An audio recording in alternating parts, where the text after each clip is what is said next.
the lower brain, once again, that's trying to take you back to the circumstances where you're likely to relapse and fall, because the lower brain likes being in the driver's seat. Usually I think about meth when I'm having a lot of problems with either my significant other or my parents.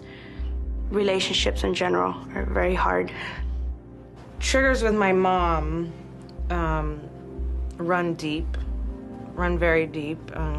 She has my first son. It'll trigger me to get very emotional, where I want to blame, I want to lash out, I want to just do anything but be in that moment with her. And as far as the emotional triggers go, the most important thing is to know which emotions are the most potent for you. If you know that getting angry is one of your real trigger emotion, you try to recognize the emotion and then do something else. Why give your lower brain an excuse to kind of take you back to using? Why put yourself in that situation where you might even be triggered, period? In recovery, you got to know what your trigger traps are and what you're weak for. I know what I'm weak for. Drugs and women. I'm weak for that. I can't, I don't date girls who do drugs or even drink. We can't go out. Part of going to treatment is identifying what your triggers are and then having a plan for avoiding the external triggers to the best of your ability, and with the emotional triggers to recognize the internal triggers so that we can take a different kind of action other than to use drugs. It works like this. First, we get triggered, which leads to a thought about using, which can turn into craving and drive us to use.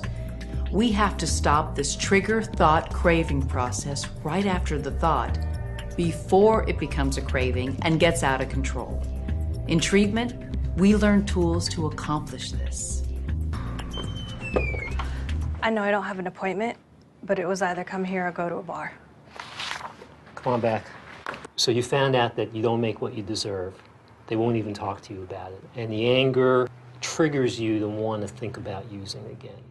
This sequence of events, trigger, thought, craving, occurs in different parts of the brain.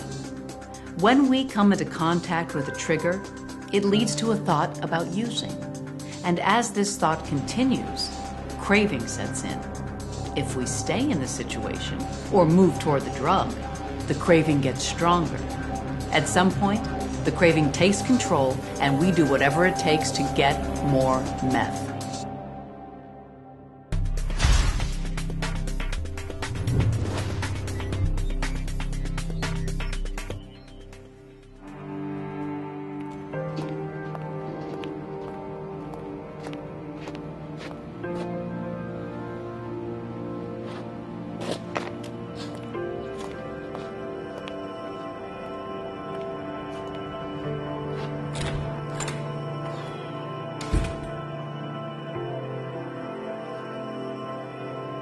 Whenever I had a craving, I thought, that's it.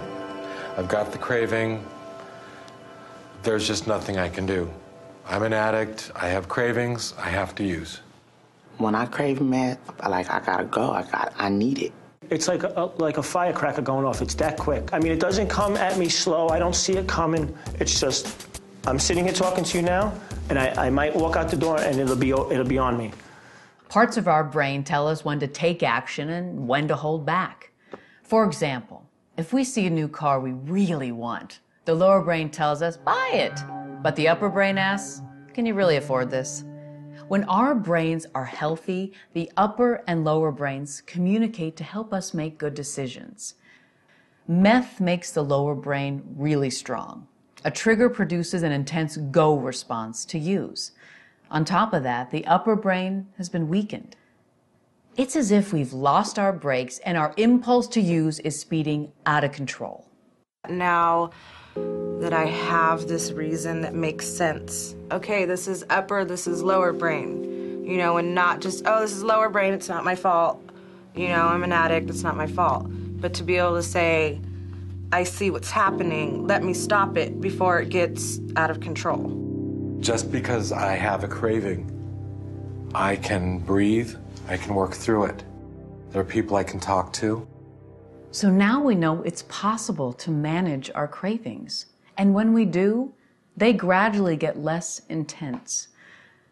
It helps to take it one day at a time.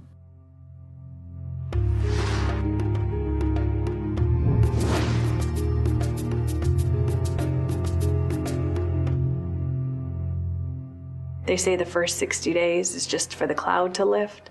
It really is just for the cloud to lift, just for you to be able to speak and think.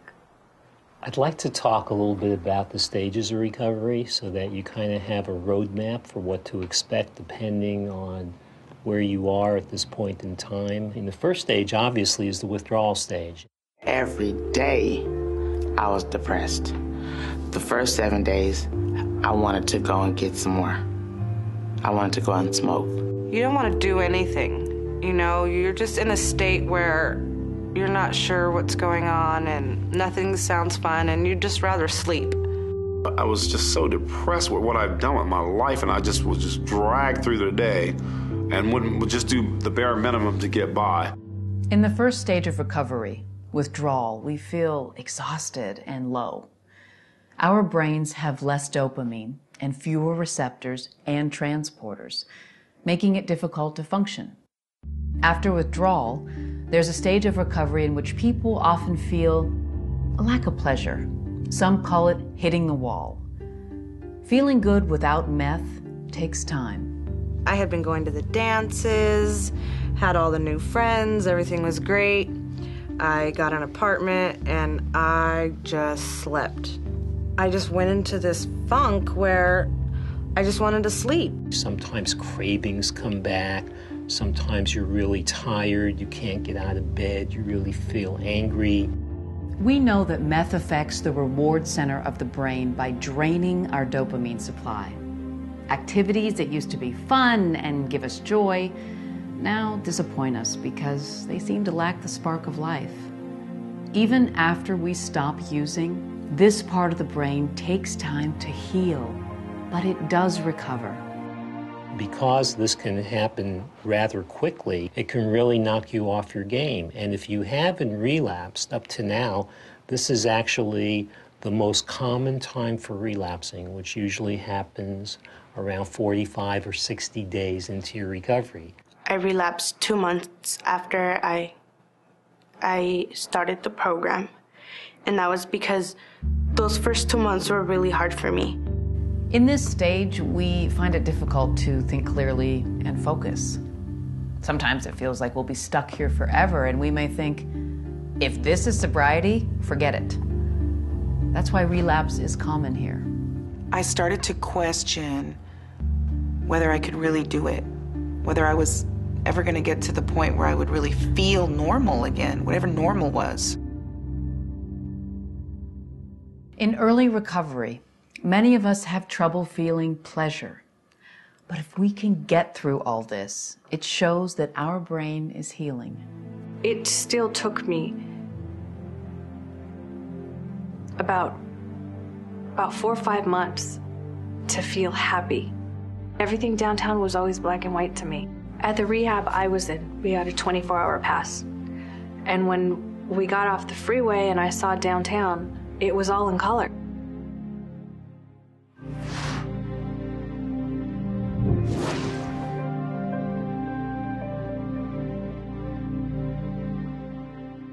I was for a year clean, and then all of a sudden I just found myself back on methamphetamine. I didn't run away from the problem. You know, I stayed in the program. I paid the consequences of my relapse and all that, but I don't want to give up the search for this recovery thing. Every single time you went back, you got more time. So that means that all the while that you were relapsing and probably thinking that you were failing, and I'm not recommending that relapse as a technique to get better, you were getting better and you were learning more each time. I felt that after that relapse, something had changed. That I was becoming a new person, you know, that I was starting to feel ashamed of my behavior, and that I could do something change it. As hard as it is to get through this wall stage, it's a good sign because it means that you're on track. It actually means that your brain is healing. When we start using, we don't understand